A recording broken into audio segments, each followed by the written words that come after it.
I'm Dale Smith for Looney Politics, and there's a lot of talk right now about the National Security and Intelligence Committee of Parliamentarians, sometimes called NSICOP or NSICOP or however you want to pronounce it.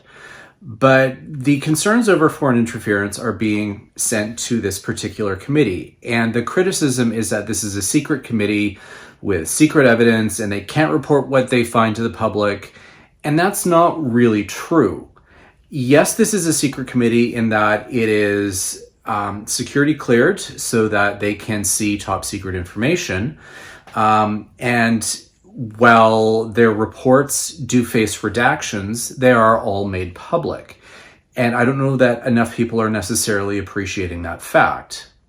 Now, this isn't a fully parliamentary committee. It is a committee of parliamentarians, and it's situated within the executive.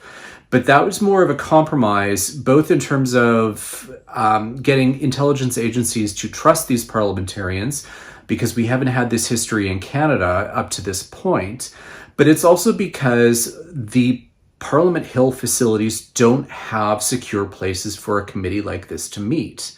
There's no secure meeting rooms, there's no secure servers, none of that. And so it was easier for the executive offices, such as the PMO and PCO, which have these secure facilities, to enable these parliamentarians to meet. It's also worth remembering that all parties are represented in this, both in the House of Commons and in the Senate, the different caucuses there.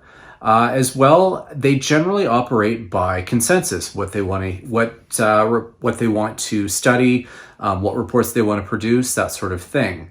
It's not a partisan environment. It's a very collaborative one, and that's really important when it comes to issues of national security, which they study.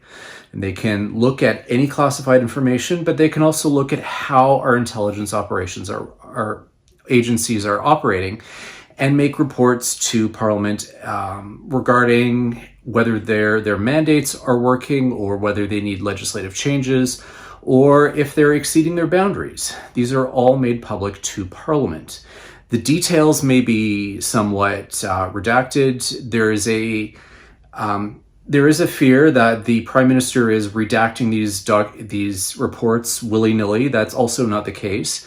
It's public servants and officials who do the redactions according to a legislated schedule of what needs to be redacted and what doesn't. And in fact, if the Prime Minister were to insist on redactions that are outside of those boundaries, that needs to be reported. That hasn't happened. So we have a fairly high degree of assurance that it's being taken fairly seriously, and that the Prime Minister is not using this in a political way. Now, it's not perfect. It's also something that we found that the government hasn't necessarily been paying enough attention to their recommendations and acting on them, which this current crisis has kind of put the boots to the government a little bit over. But this is a compromise, and it's a fairly decent compromise when it comes to being able to allow parliamentarians to see classified and national security information. They may not be able to discuss the details with their colleagues, but they can assure them that either stories are based in merit or are baseless or somewhere in between.